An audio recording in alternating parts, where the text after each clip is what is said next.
and welcome back to our Porous Media Tea Time Talk channel. We are part of Interpol Young Academy, and today we are gathering for the 33rd session of PMTTT. I'm Sarah from University of Pau and the Pays de la Dour, and I'm joined today in the studio by Federico Lanza from University Paris-Saclay and in France and NTNU, by Nara Brandao from Federal University of Uberlândia in Brazil, and Marcel Moura from University of Oslo in Norway. So today we have two really interesting talks, which I guess will offer a wide range of cross media research. And our first speaker is Victor Okumko. He is a final year civil engineering doctoral candidate at University of Pau and Pays de la Dour, and his research work investigates the influence of alloclasty in erosion of the French Basque Country coastline.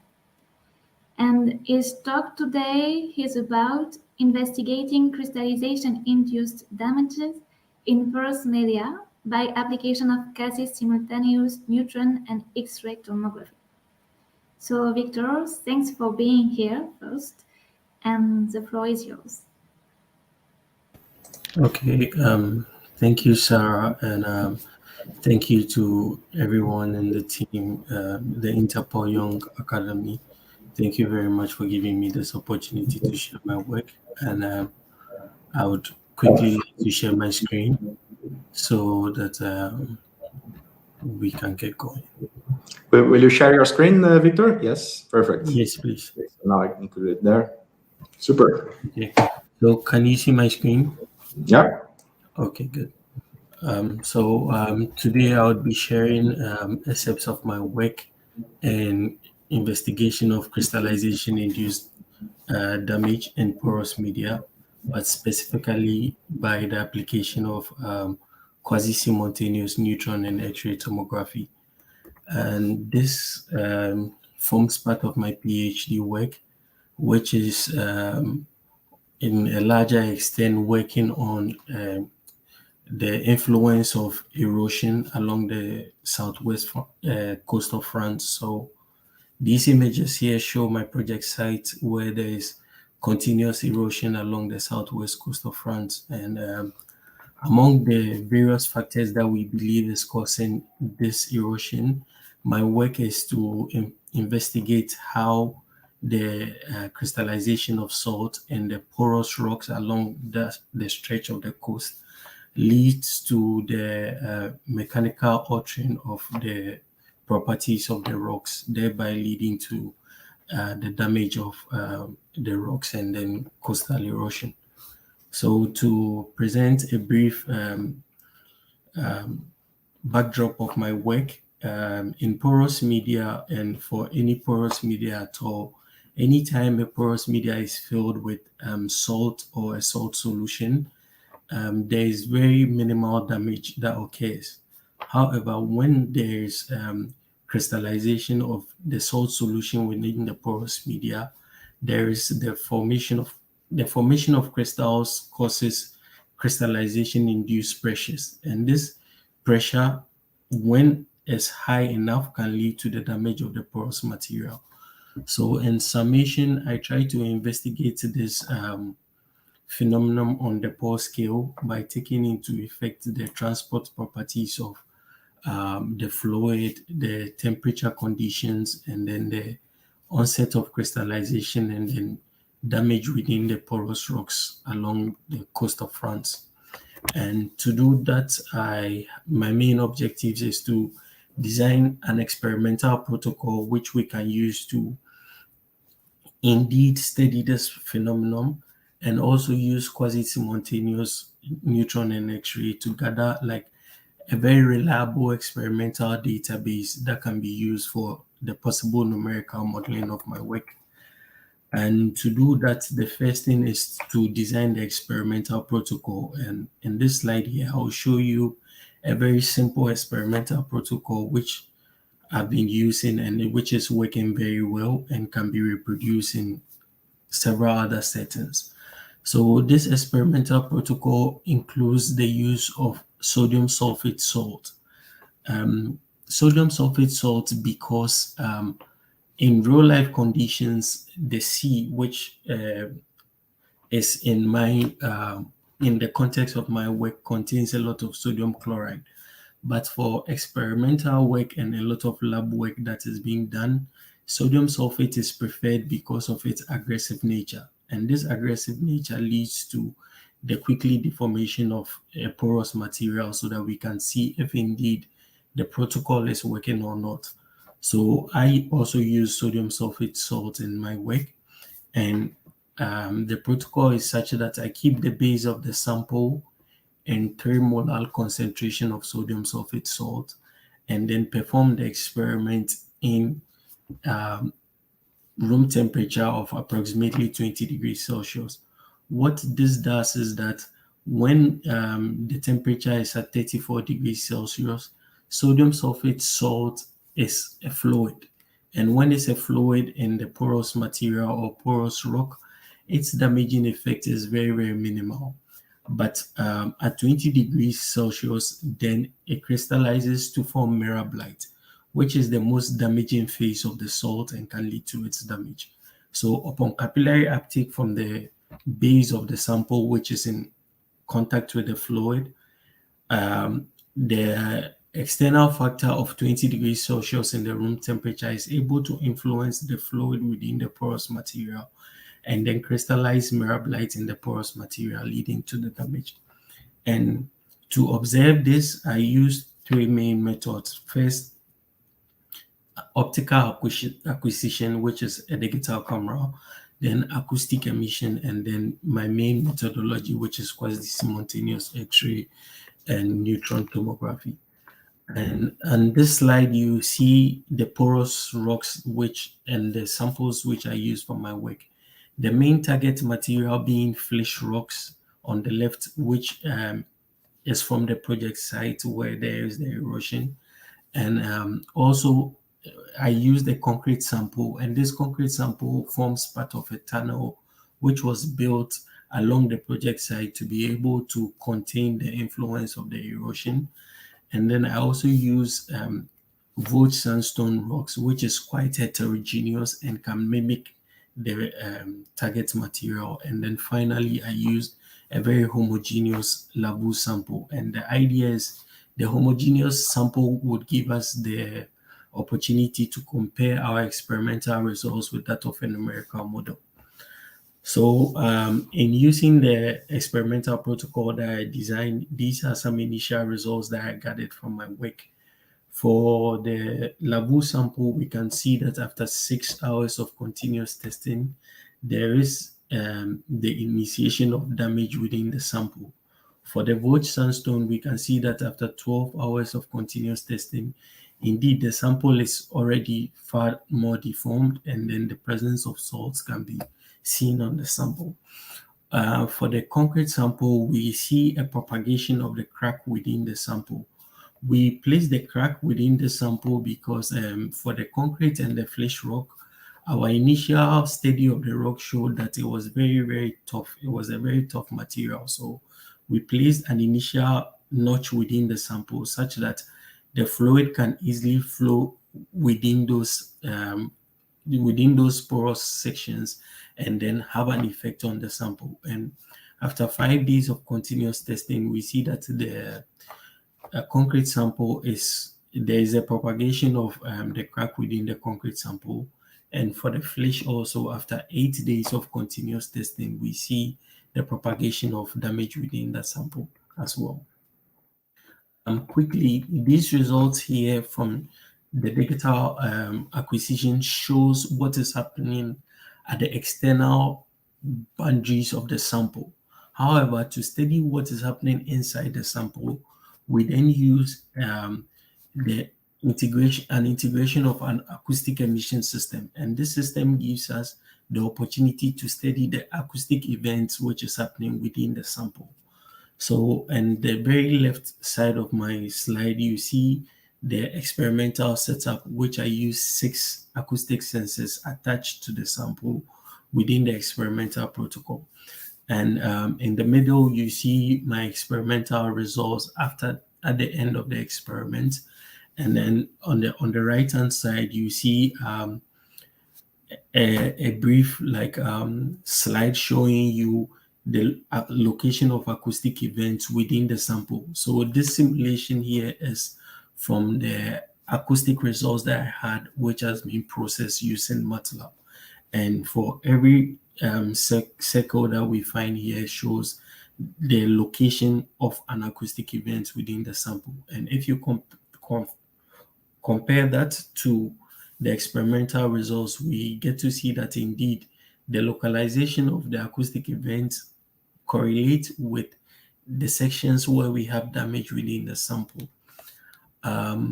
So in these two acquisitions, we get to see what is happening outside the sample and also inside the sample. But in the next slide, I will show you the use of quasi-simultaneous neutron and X-ray tomography.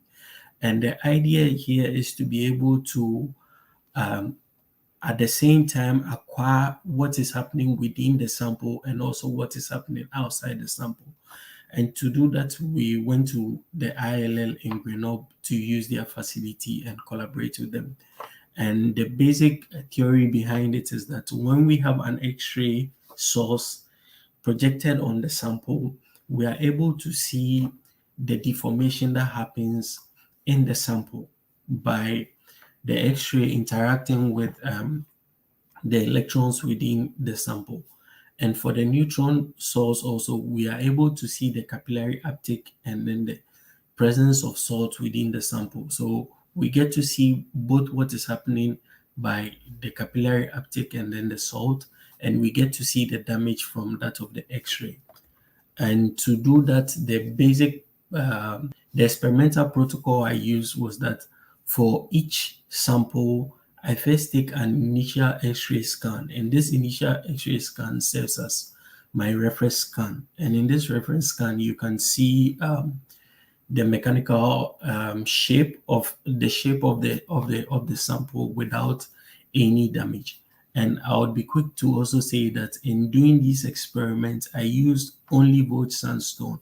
I didn't use the other sample materials because the acquisition time we had at the ILL was quite short. And from the initial experimental results I showed, using perhaps the flesh rock or the concrete sample would have taken over a week, which we didn't get at the ILL. The only time we had was for 3 days. So I went ahead to use the Vought sandstone, which is also fairly heterogeneous and can be compared to the target material.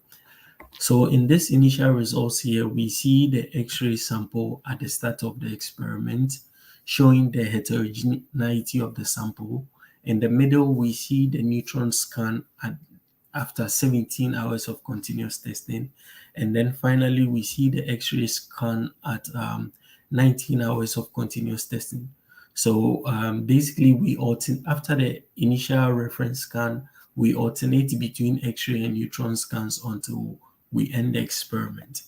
And these other results here show the inclusion of the neutron scans. So initially we have the X-ray scan at the start of the experiment, then we have the neutron scan, then we have the X-ray scan after almost 9 hours of continuous testing.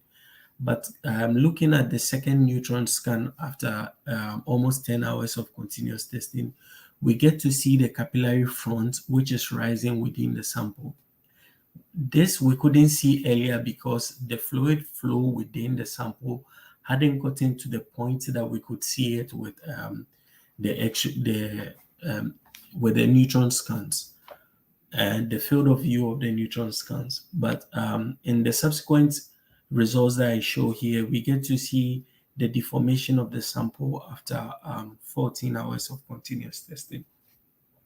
I would quickly also show the same results for the Vought sandstone sample, but in this case, the heterogeneity of the sample was called parallel to the bedding plane. As compared to the other one, it was chord in perpendicular to the bedding plane. So the deformation that we had was quite horizontal.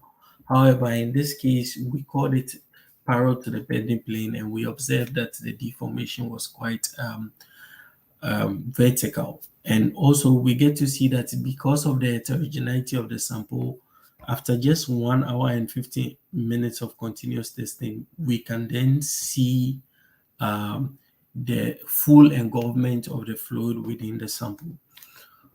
Finally, I will show you some digital image correlation results, just a brief one, which I've been working on. So for all the X-ray and neutron scans that I gathered at the ILL, I am currently analyzing them.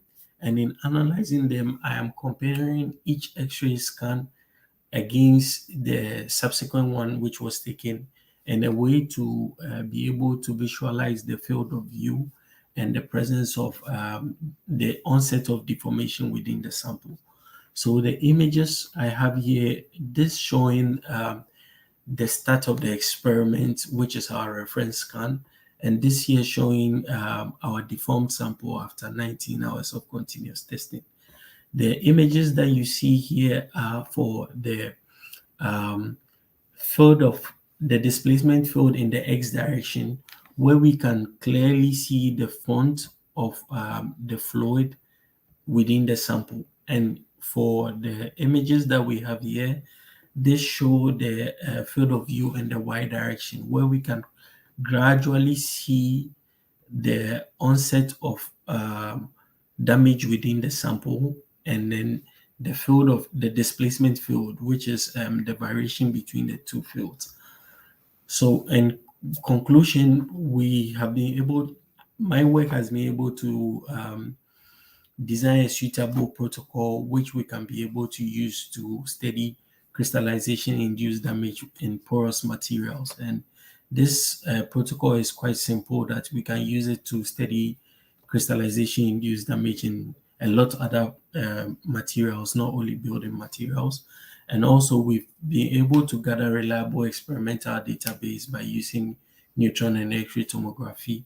And we get to see from our initial results that indeed the heterogeneity of the sample influences the pattern of damage, and the salt also influences the mechanical properties of the rock, leading to its damage. And finally, as part of my work and work in collaboration with some of my colleagues here in our lab, we are also working on a numerical model which we can use to compare the experimental results that we have and use them for validation purposes. So thank you very much for giving me this opportunity once again, and I'm looking forward to a fruitful discussions and questions from you all. Thank you very much. Thanks, Victor, for your very nice presentation. I really enjoy it. So now we are going to have some question and answer session. And I encourage the audience to type your questions on the chat box on the right hand side, so we can discuss in a very nice environment with Victor. And meanwhile, Victor, I'd like to ask you a question that I was very curious about your work.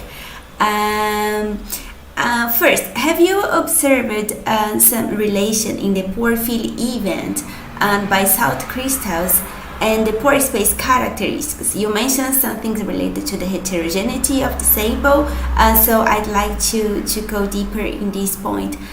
So, I mean, do you evaluate the influence of pore space characteristics in the salt precipitation?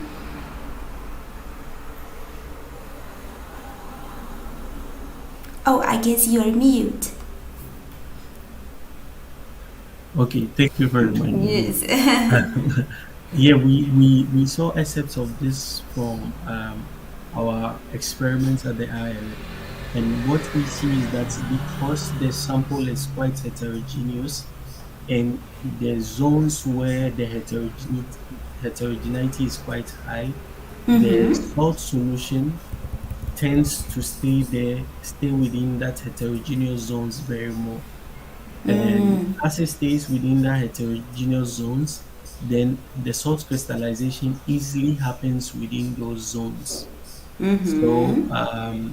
this is also some part of my Mm-hmm. investigations that I'm currently doing in the lab. And what I'm doing is to be able to use the acoustic emission system to precisely locate every Just event which focusing. happens, so that I can be able to indeed confirm that okay, the acoustic event is being recorded at a section where we have a lot of heterogeneous zones, and I intend to do this with perhaps much more larger samples so that we can have more results on that. Great, great. What's the size of the samples that you are working now? Your Okay, core, so I mean. yeah, I'm using two sample dimensions. When I went to the ILL, because of the experimental setup that they had, I had to use much smaller samples. So I was using samples of 20 millimeters by 45 millimeters. But Okay, then yes. in the lab, I am using 45 by 100 millimeters.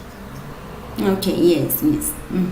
And also related to that, that I'm also curious, and if you have noticed some influence related to the pore system condition, I mean, like if you're working under confined or unconfined condition, have you evaluated something like that? I have one colleague here. I had one colleague here who just finished his PhD, and he worked on something similar, studying crystallization of salt in confined spaces. And he was also using in some instances the same experimental protocol that I used. Yes. And yes, the experimental protocol did work well, and then we could also see the capillary uptake and then the influence of salt crystallization within the sample. Okay, awesome, awesome. And so let me, okay, we haven't received. I have a quick question. Oh, yes, please, Okay, yes. okay. Hello, Vincent. Very interesting, Victor. Thanks a lot. I was wondering, so you have a very different experimental techniques there, X-rays, neutrons, and acoustics, right? And they both say different things, and they say things in different time scales. So that's Yeah, very interesting. About the acoustics, the one that you showed before, yeah. is there any chance that that could be also incorporated into the next, into the X-ray plus neutron module? And so that's a double question. So it's, I don't know, like this is a big machine. I don't know if you can go there and like put in your microphones in the thing. Yeah. But also, like, could you just mention a little bit about the calibration of these acoustics? This is some sort of triangulation inversion algorithm that you're doing, right, to locate. Okay. Okay. So, the inclusion of the acoustic system within the neutron and X-ray tomography, I it will take some doing. It will take I some can doing because imagine. like the presence of salt within neutron a neutron environment is radioactive, and once it gets radioactive, then that means like they have to shut down the entire system. So even performing the experiment itself was quite challenging, and to add acoustic system, it will take some doing. I don't want Mm, to say it can't be done, but it will take some doing. right. And for the acoustic system, so what we are doing here is we attach these samples and we attach these sensors in a way that we are able to cover the entirety of the sample. So we have a circular sample, and for this circular sample, we are using 6 sensors, and we make sure that these 6 sensors are 60 degrees apart, so that like they cover the entirety of the sense of the sample. But also we keep yeah, good question. We keep 3 of the sensors at the bottom face of the sample, and then we keep 3 of the sensors at the upper face of the sample, and we control the fluid in emission within the sample. So we make sure that the fluid that we inject into the sample, by knowing the porosity of the sample, we will have the fluid at saturation within the confines of the two acoustic events, so that when the salt crystallization happens within those sections, the acoustic events are in a position, acoustic sensors are in a position where they can record the salt crystallization and then the damage influenced by the salt. So yeah, good question. Super. It's very, very interesting. Thanks a lot. You're welcome. Yes, very nice. And we also have a question here that I can put on the screen for you. It's from Sorap. And what's the difference between simple double porosity medium and the double porosity dual permeability? Okay. So typically, I have also been I didn't show these results in this slide, but I've been working with another sample, which is Bouznari sample, and that sample is such that it has a double porosity. And when we say a double porosity, what we mean is that for a sample will have perhaps very bigger pores, which are easily accessible by the fluid, and in some instances we'll have some very lesser pores which are not so accessible. And because they are not so accessible, there would need to be the saturation of the larger pores before there can be the seeping into the smaller pores. And it's the same also with the permeability of the sample. The fluid would first fill the much more larger pores, and then which are more accessible, and then seep into the lesser smaller pores. Yeah. So that is it, and I hope it answers your question. Okay, great. So let me hide it here. Okay, so I guess we can move to our second speaker. So again, thank you very much, Vitor, for answering our questions. I really appreciate your talk. It's very interesting. Congratulations. Thank you. Actually, if you don't mind, we received one extra question. So yeah, let's just answer this one as well. So it's from Antonia. Thank you for your very interesting work. If I understood well, the crystallization is triggered in your experiments by the temperature decrease. So let me hide and put the continuous here.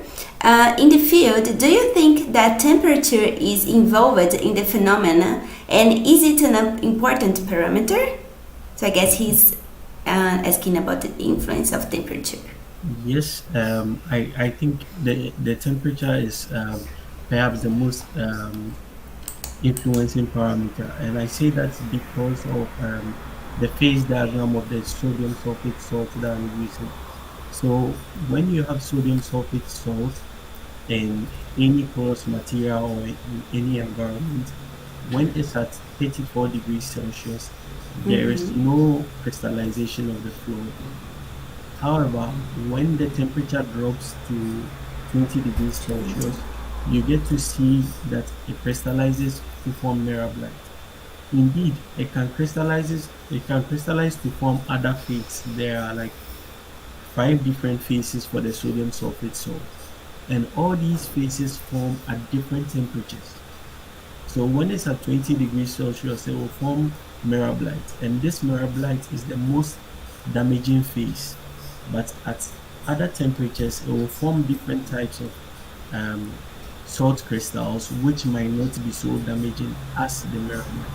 And that is why, in the context of my work, I choose to precipitate the mirabilite within the sample, because at 20 degrees, I believe that the mirabilites might form, and they are also the most damaging phase.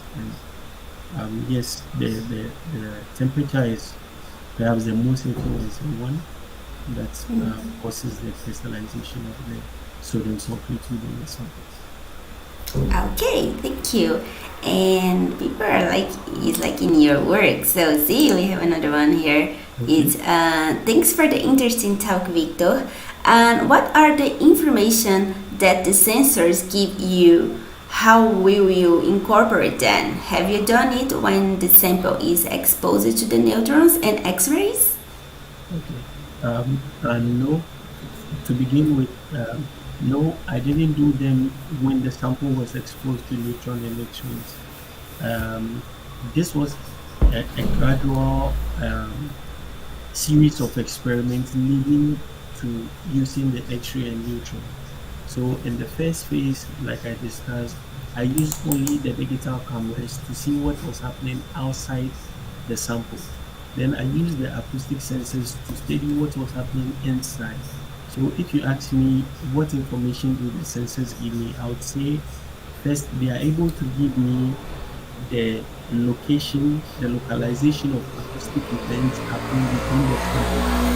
So for any acoustic event happening within the sample, I'm able to gather that information in X, Y, and Z direction of the sample. And I'm also able to get information as to the amplitude of this acoustic event. So I'm able to get measurements how strong this acoustic event was. And to also elaborate further, I'm using 6 acoustic sensors, and these 6 acoustic sensors are such that to record an event, 4 of the sensors will have to record the same acoustic noise within the sample. So if 4 of the sensors doesn't record the acoustic event, the acoustic movement within the sample, it's not regarded as an event. So out of the 6 sensors, for every event that I record, 4 of the sensors are able to record the same thing and tell me that, okay, the amplitude of the acoustic event is this. For each sensor, I'm able to also see the location at which it was able to identify it.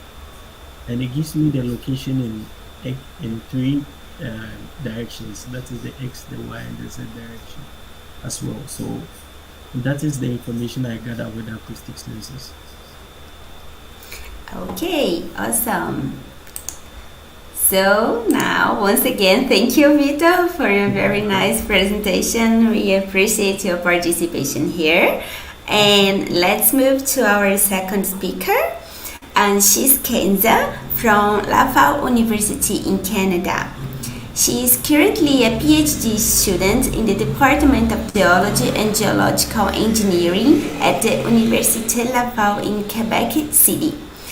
She holds a master's degree in hydro resources and a bachelor's degree in geology from Université Laval in France. She will talk about a multi-phase numerical modeling of fugitive methane emission in shallow aquifers. Thanks, Kenza, for your presentation, to be here with us, and please feel free to start your talk. Okay, thank you so much for having me and giving me this opportunity to exchange with you a part of my last research work. I'm just gonna. Do you see my screen now? Do you see my screen? Yes, we see your screen. Oh, fine. So I'm working on multi-phase numerical modeling of fugitive emissions in shallow aquifers. And the issue we are working on is related to unconventional oil and gas development, which has been associated with risks of fugitive emissions into shallow aquifers. Emissions of several profound fluids like brines and thermogenic gases such as methane. I'm just going to take a laser pointer. The conceptual model that I'm presenting here shows all the potential migration pathways that may occur in a field.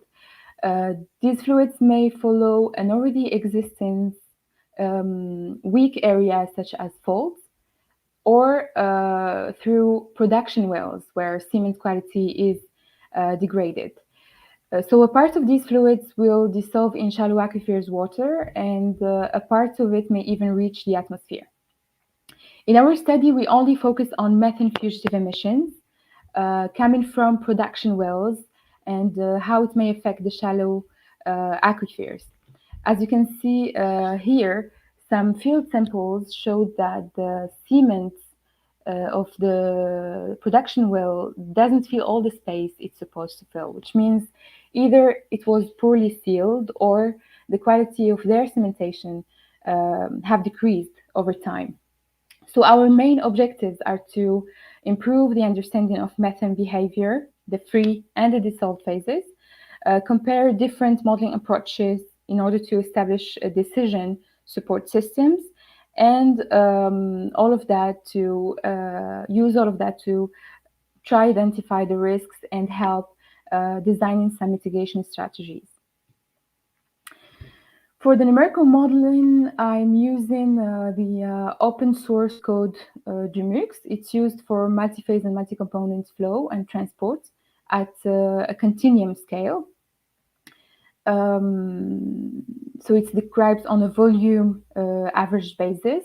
We consider a system of two phases, gas and liquid, and two components, water and methane.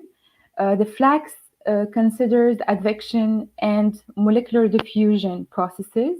And we consider Brooks and Corey model to determine the capillary pressure, the effective saturation, and the relative permeability terms.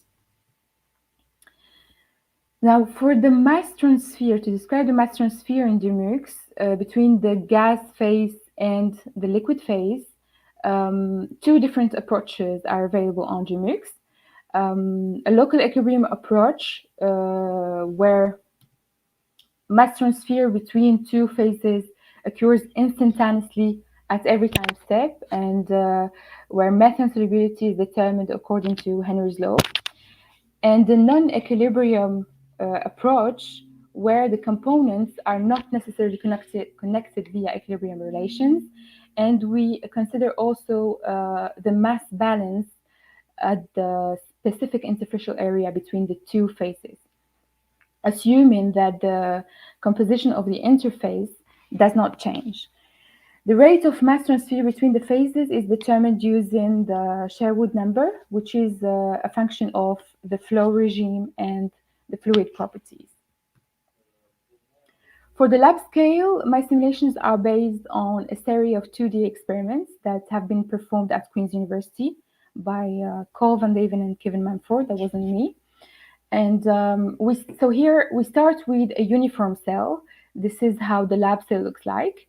It's filled with only one sort of sand. The cell is 1.5 meters in X and Y directions, and it's fully saturated with water without any initial methane inside the cell.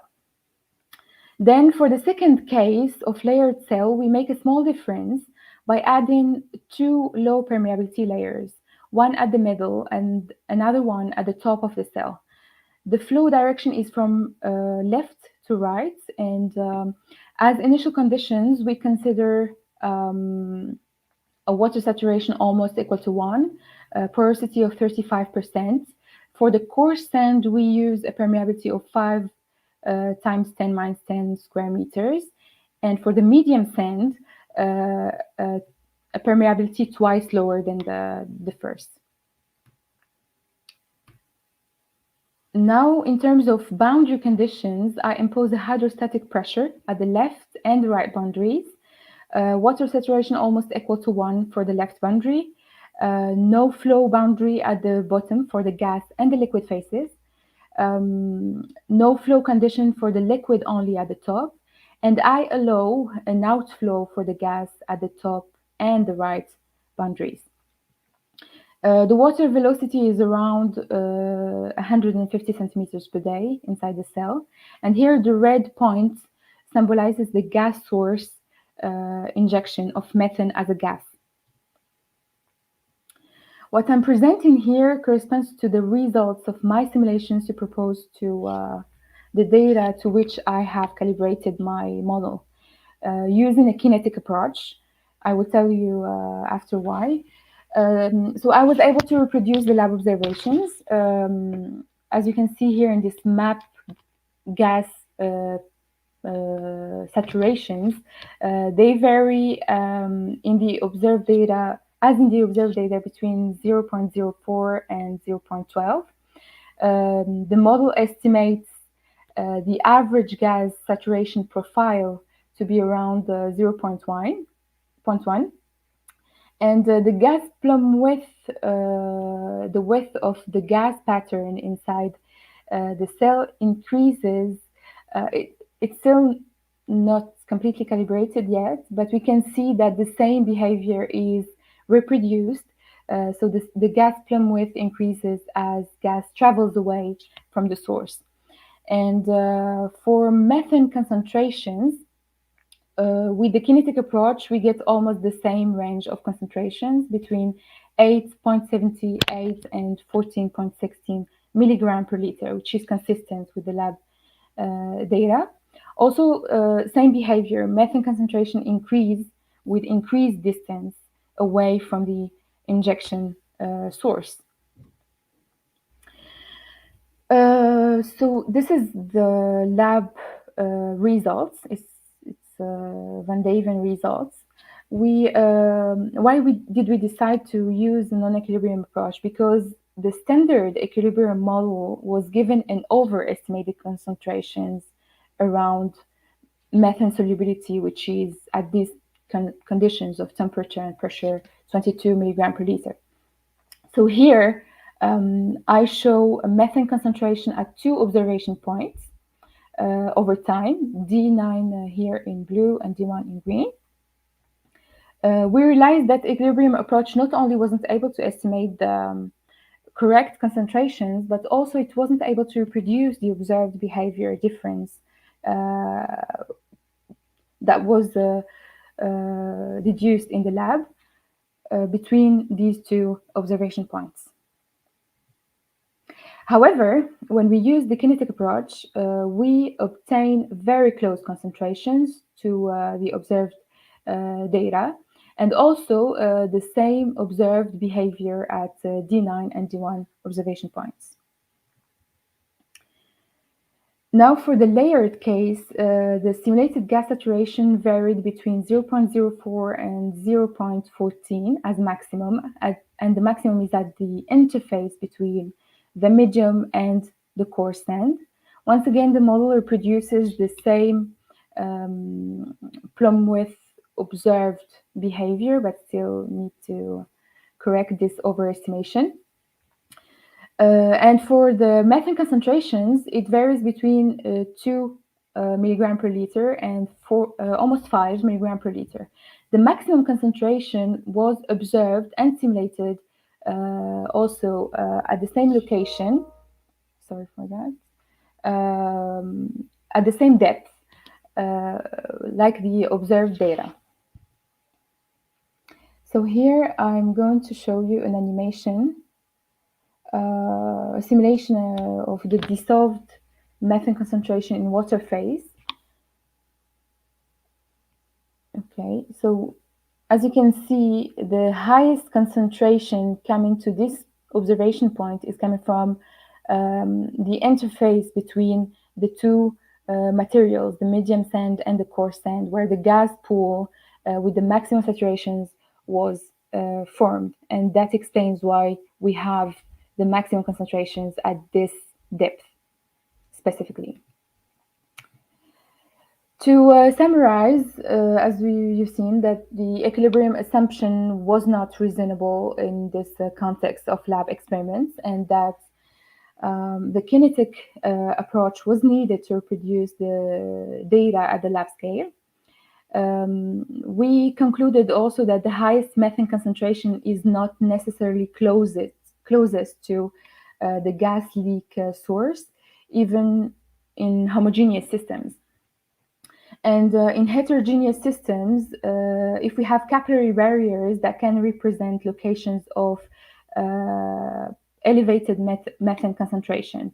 So the understanding of the geological heterogeneity is crucial to predict an adequate aqueous expression of fugitive methane emissions.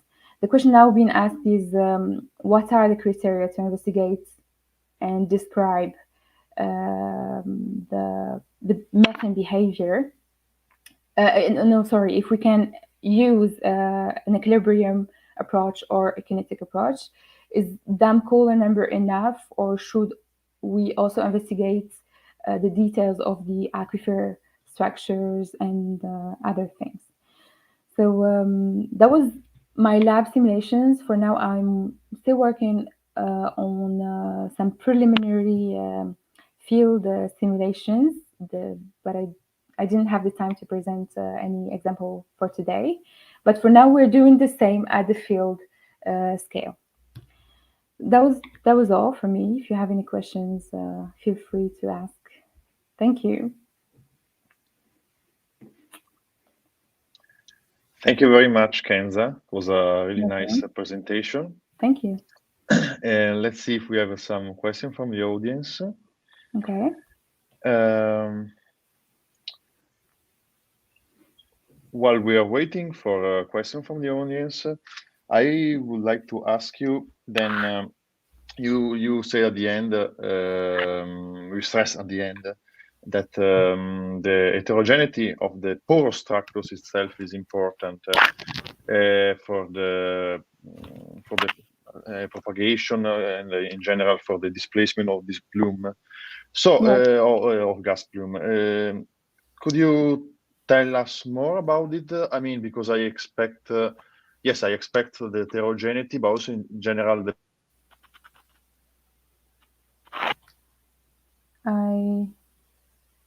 The connection is lost, I think. I think maybe we lost Federico. Yes. But okay, I can just take over from him. I think he was asking a very comment about the influence of the heterogeneity. That's more or less what you have shown, right? This yes. Well, during my simulations, what I've noticed is that if we have a very big difference between, if we have two different materials, but with a capillary pressure very close, the gas would continue vertically with no problem. But if we have this capillary barrier, we call it capillary barrier because it's a big difference in the capillary pressure of the two materials. The gas would prefer to go the easier way and just contour this material. So yeah, that's what I meant by heterogeneity. Okay. Sure. Okay. Thanks a lot. Thank you for your presentation, Kenza. I have a question on my own. Do you have any explanation why the kinetic models seems to work better than the equilibrium one? Well, yes, of course I have some ideas. I think because at this scale, the velocity was really high to give the methane enough time to reach an equilibrium. So the flow was really quick. That we cannot reach an equilibrium. If we compute the solubility of methane at this lab conditions, I mean by that the temperature and the pressure, of course, we would have 22 milligram per liter, which was very different from what was observed at the lab data. So I think that's explained by the high velocities at this scale that were chosen. Okay, thank you. Thank you for your presentation also. Thank you so much. You're welcome. Okay, do we have other question from the audience or from us? Let's wait a few seconds. Because before a lot of question appears at the end, so maybe let's give you a bit of time. Okay. And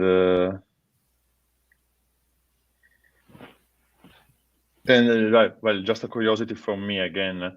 We were talking about methane as gas because I mean there are these methane sources from the soil. Just a naive curiosity. Have you considered also other kind of gases? At the field, well, that was an experiment, and I was how to say that, I was obliged to do it as at the lab. Okay, yeah, sure, But sure. for the field scale, we are trying to also determine the effect of having multi-components at the same phase, like because it's the reality at the real scale, at the real field. We do have methane, often with ethane, for example. So this is something okay. that we are interested in studying at the field scale. Yeah. I see. Okay. Thanks a lot. You're welcome. Thank you. Okay, so if we don't have other questions, I would like to thank you again, Kenza, and thank again both of you, Victor and Kenza, for your really nice presentation. Again, you have showed how broad is the porous media community and how the application can be really different from damage of rocks induced by soil crystallization to the emission displacement of gases, methane in particular from the soil, so different application from always from porous media study. And okay. I would like to bring all the thanks from all our community. And we haven't decided yet a date for our next session. But meanwhile, we would like to all of you in the audience now in the live, or if you're watching this video in the future, to join one of our sessions to present our works. As you can see, the spectrum of activities is really broad. So if you think that could be something interested that you can present, feel free to contact at the email address that you can find, porosmediattt@gmail.com. And we're looking forward to see you on our next session then. So bye everyone. Bye. Bye.